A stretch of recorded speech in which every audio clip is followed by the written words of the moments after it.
What is up, everybody? Welcome to DFS by the Numbers. These are my Draftkings MMA picks for UFC Atlantic City. We got Aaron Blanchfield going against Manon Fiorot. And yeah, really looking forward to this card. We got 14 fights to work with. And this is one of those cards where I think we're going to have some pretty high scores, to be honest. I see a lot of early finishes on the table. I see some fighters with some good grappling upside across 15 minutes.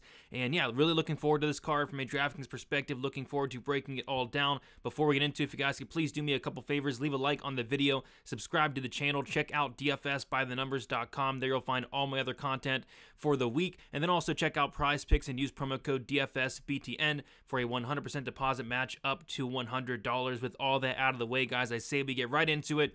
We're going to start with the fight doesn't go to decision lines, and we got a couple of them here. The first one, Ruziboev Dumas minus 600 for the fight, doesn't go to decision. And yeah, it's hard to see this fight going the full 15 minutes. If it does go the full 15 minutes, I actually think it might be Dumas pulling off that upset. But this is a fight where we got Ruziboev 9,200, Cedricus Dumas 7,000. Some money's actually coming in on Cedricus Dumas. Ruziboev is only minus 200 at this point. I'm personally more on the Ruziboev side. I think he has a lot more upside. You know, Dumas in his wins thus far has just scored terribly, like awful, and that's why I'm kind of not too excited about him, even with the line movement. But as far as Ruziboev, I think his path is going to be an early finish. If he doesn't finish in the first round, I actually have some concerns about him winning the fight, but that's kind of what I'm attacking. This is a guy that has 33 wins. The majority of those coming inside the distance, a 94% finish rate, and the majority of those wins coming in the first round. So I like some Ruziboev for that first round upside. And as far as Dumas, I think he'll be somewhat popular. I don't see myself getting to a ton of them personally. Next, we got a fight where I will be very heavily invested in, and a fight that I'm very excited to watch as well. We got Ibu Aslan going against Anton Turkalj. And there's a couple fights on this card where it's like, I think this guy is super live to win this fight early.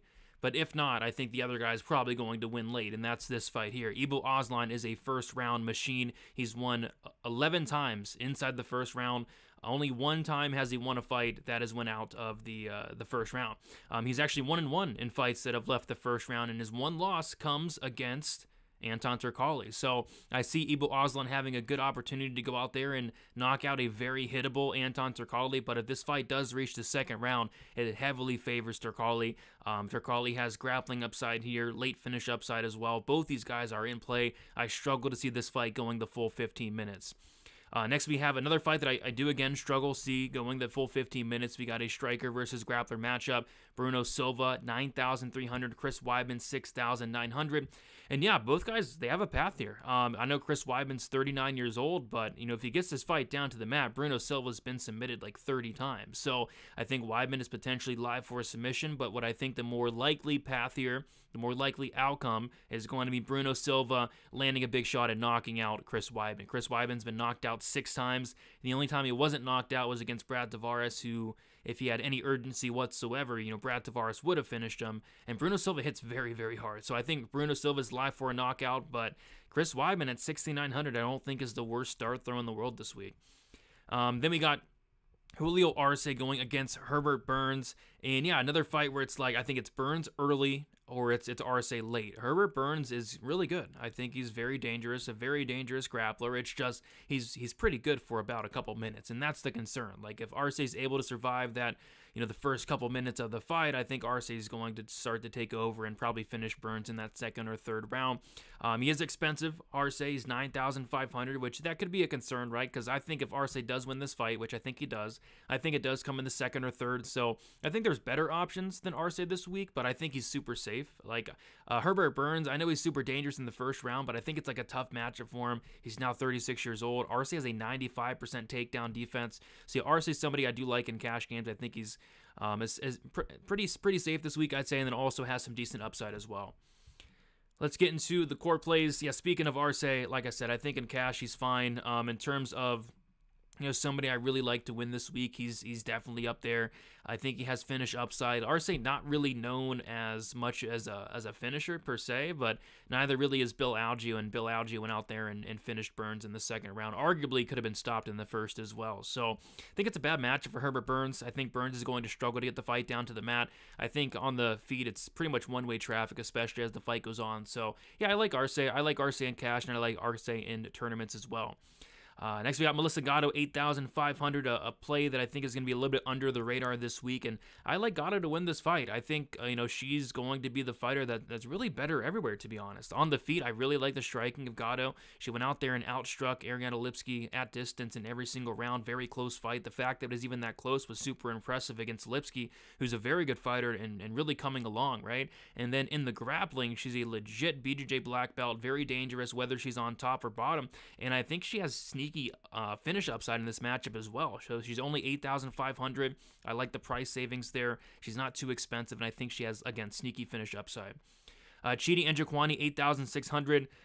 This fight is a must-target fight. Like, this is another fight where I really struggle to see this fight going 15 minutes, and it's another fight where I think it's Chidi early, and I think it's going to be Reese McKee late. I think Chidi is extremely front-loaded in general, but especially this week. Chidi, I'm sure you guys have heard it already, is cutting down to 170 pounds for the first time in like 8 years, which is a major concern, a major factor. For one, he's like 35, 36 years old, and two, like, if you watch him at middleweight, it looked like, how's this guy going to cut an extra 15 pounds? Like, it doesn't make sense. So I want to see him on the scales, but even if he does, look good or look bad or whatever, I think he's first round or bust. Maybe 6.5, 7.5 minutes or bust. But Reese McKee's a guy that is super hittable, probably the most hittable guy I've ever seen in my life. Reese McKee thus far in the UFC is sporting a 44% striking defense. He's super tough, he's super durable, but being hittable against a guy like Chidi is not the best recipe for success. So I think Chidi's very live to knock out Reese McKee early,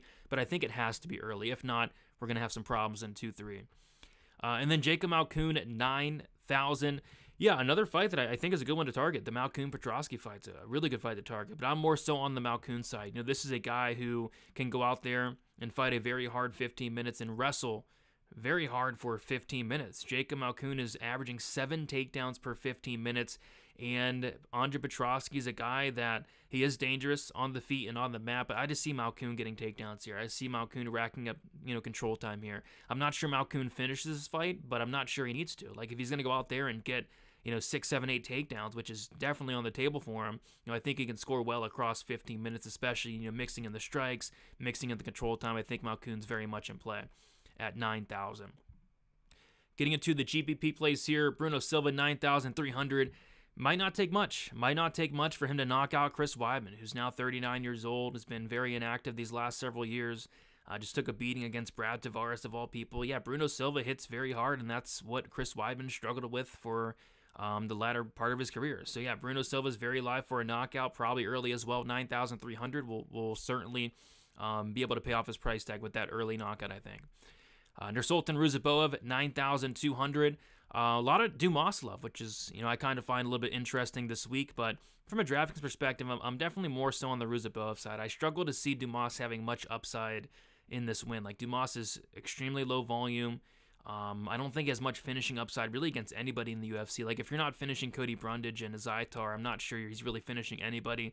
So yeah, all the upside I think is on the Ruziboev side, and I think he has first round upside. This is a guy that clearly has power on the feet. He showed it off in his last fight, and then on the mat, he's very good. Has multiple, I think it's like over 20 submissions on the ground. So yeah, I just feel like Ruziboev, whether it's knockout, whether it's sub, I think it's early as well. And I don't think he's going to be overly popular considering all the Dumas love that's come in throughout the week. And then we got Ibo Aslan, 8,300.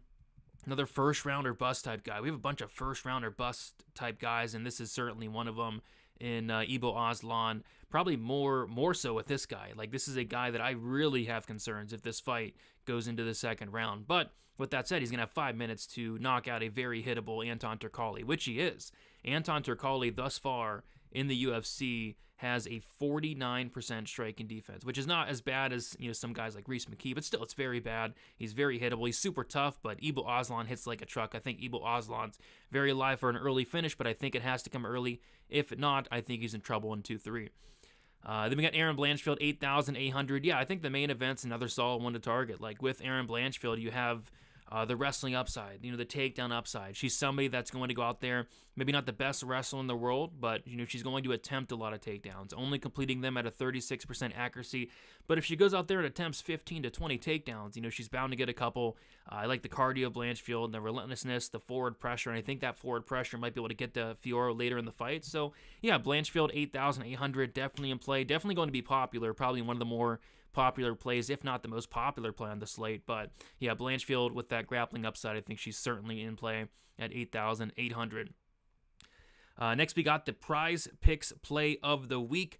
And yeah, it's weird. I said I like Malkoun from a DraftKings perspective, but from a Prize Picks perspective, it's a completely different story because of the scoring, right? Like, for example, last week we had Trey Ogden on DraftKings put up 1 million points, but on Prize Picks he scored terribly because on Prize Picks they do not score control time and they do not score strikes that aren't significant. So in this case, I can see Malkoun getting several takedowns, racking up a lot of control time, but that control time is not going to count on Prize Picks. I can see Malkoun racking up a ton of strikes, but they're not going to be significant on the mat, and at that point, I think he's winning a decision as well.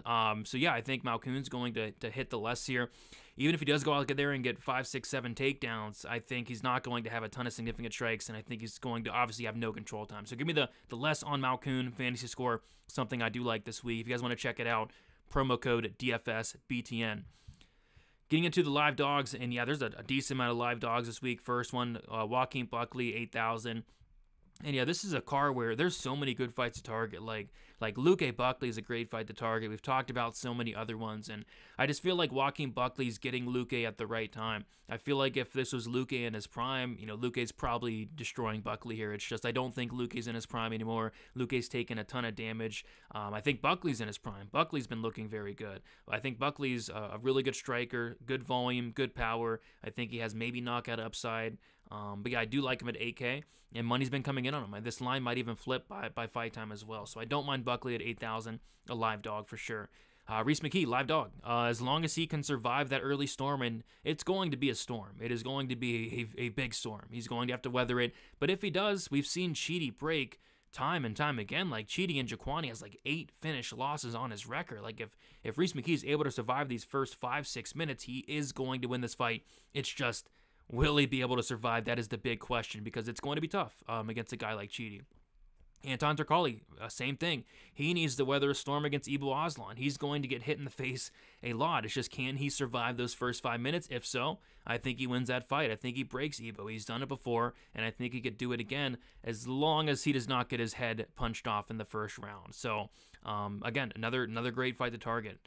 And then Manon Fiorot, 7,400, 25 minutes to work with. If she's able to stuff the takedowns, keep it on the feet, she can land some volume. I even think like Manon Fiorot might be able to give takedowns in her own right. Like we've seen time and time again, I think in pretty much all of her fights, she's going out there getting takedowns. I think she has an underrated ground game, but I think it's mostly the striking, the high volume that will get Manon Fiorot a decent score. And she's only 7,400 as well. So I think the main event, another good one to target. Want to see if there's any other dog. Yeah, Verna Jandiroba, live dog. I mean, if she gets the fight down to the mat, live for a submission. Andre Petrosky, live dog, just because he's super dangerous. He has power, a submission game. Connor Matthews, I think, is a live dog. I'm just not in love with that fight. So yeah, a lot of live dogs this week with some upside. All right, and then we'll get to the pump plays, and these are more like dart throws. Like these are legit dart throws. Chris Weidman, dart throw. Do I think he gets knocked out? Probably, but the path is there. Like Bruno Silva, what does he struggle with? The ground game, getting taken down, getting submitted. He's been submitted like 7 or 8 times. It's crazy. And Weidman, if he gets on top, he could sub him there. So yeah, 6,900. I don't think it's the worst dart throw in the world. And then Herbert Burns, dart throw. I think he's very good for about a couple minutes, and maybe that's all you need. And if he's able to get Arce down to the mat in the first couple minutes, like he could win this fight. His jiu-jitsu is that good. It's just the cardio, the heart, the durability, it's not there. It's not there. So it has to be early, but that's why you're taking some shots on him. It has to be early. And if he wins, he's breaking the slate. Fade is going to be Lupi Godinez, 8,700. I like Lupi to win. It's just the way I see this fight playing out is Lupi not wrestling whatsoever. She should not wrestle here. If she does, she's making a mistake, in my opinion, against Verna. I think she's going to need to use her wrestling defensively to keep it on the feet and pick apart Verna across 15 minutes. And at that point, I don't see it scoring all that well. I don't think she's finishing Verna. I don't think she's taking down Verna, or at least she shouldn't. And if the fight kind of plays out how I'm thinking, I just think there's much better options on this card. So I'm fading Lupi Godinez. I think she wins the fight, but I don't think she scores well from a DraftKings perspective. And there you guys have it. Thank you so much for watching. If you guys could, leave a like on the way out. Subscribe here to DFS by the Numbers. Check out dfsbythenumbers.com. There you'll find all my other content, the stats, target projections, ownership projections, lineup optimizer, the DraftKings article, the Prize Picks article, and much, much more. Check it out, dfsbythenumbers.com. And then lastly, check out Prize Picks, promo code DFSBTN, and get a deposit bonus up to $100. There you guys have it. Best of luck for UFC Atlantic City, and we'll talk to you guys soon. See you later.